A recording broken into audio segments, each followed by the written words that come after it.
Right, I'm joined again by Linda from She Knows for the health and safety. I'm going to talk now something that may be interesting to a lot of people out there, which is health and safety in the office environment. Because we all think to ourselves of health and safety as like, oh my God, it's only appertainable to maybe a factory or a big work site, but there's actually quite a bit we can do just in the office. So what kind of special things are we looking for in the office environment then, Linda? Well, if you look at accident stats, the biggest lot of accidents, you've got your slips, trips and falls and your manual handling.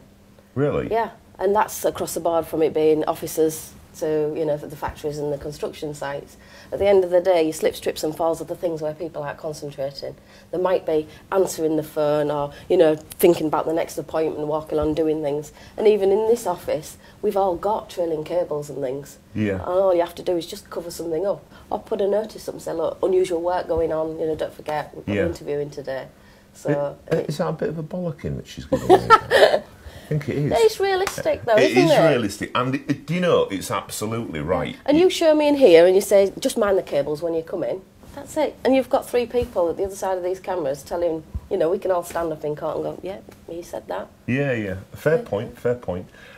Which brings us on to another subject which I'm quite au fait with, as people might know, as in health and safety electrically. Oh, yes. In the workplace. So one of the things that people get unsure about, and I'd like to just, between us, maybe help them out, is, first of all, pat testing. Mm-hmm. So pat testing is one of them things of when it first came out, it was a case of like, well, everything has to be done every 3 months, and you have to do this and you have to do that. Over the top. Yeah. What's your take on that then? Pat testing, basically portable appliance testing, is to make sure that particular electrical piece of equipment is suitable and safe for use. Yeah.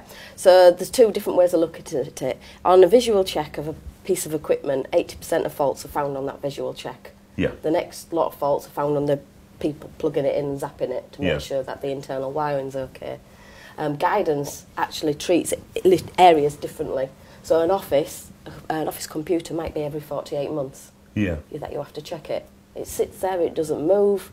The cables aren't going to be pushed around, trod on, stilettos in, vehicles driving over it. So why isn't 48 months reasonable? Yeah, you know, you're so right on there, because we found when we was doing offices and pat testing, although obviously it was in our interests for it to be done regularly, in actual fact, in an office environment, you're absolutely bang on.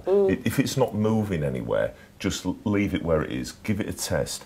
We also said to our customers it was a good idea to maybe just every 12 months send an email out to everybody and say, just have a look around your workplace, is anything that's untoward that you think's as a user check, and then get that back. It just helps to get the record. And the important thing is getting them to reply, I've checked, there's nothing. Absolutely. Because otherwise, if something does go wrong, somebody will say, well, show me that it was actioned. Yeah. Because, as you said a moment ago, in actual fact, one of the most commonest is the people tripping over the cable, not the actual physical deterioration of the cable in that environment. So, and a lot of plugs nowadays are moulded on. Yeah. So you're less likely to pull the cord out of the cable, you know, if somebody does trip over it. But who does check? If we trip over a cable on the way out, somebody's, first aider, and they look after us. But does somebody actually come on and just check the equipment? Yeah. Our camera guy probably will, because it's an expensive piece of equipment and he can't work without it. But if it was the Hoover, they'd just put it in the cupboard. To do a proper risk assessment of the environment, if it's not moving, it ain't going to want testing for a long time.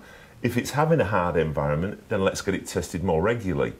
I'm going to give you a really big top tip now, because from a pat testing background, this is going to save you a bit of money now.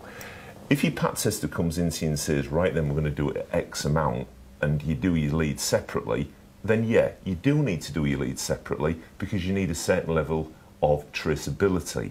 However, don't let him charge you double the price because he's doing two separate items, because he's doing them all at the same time anyway.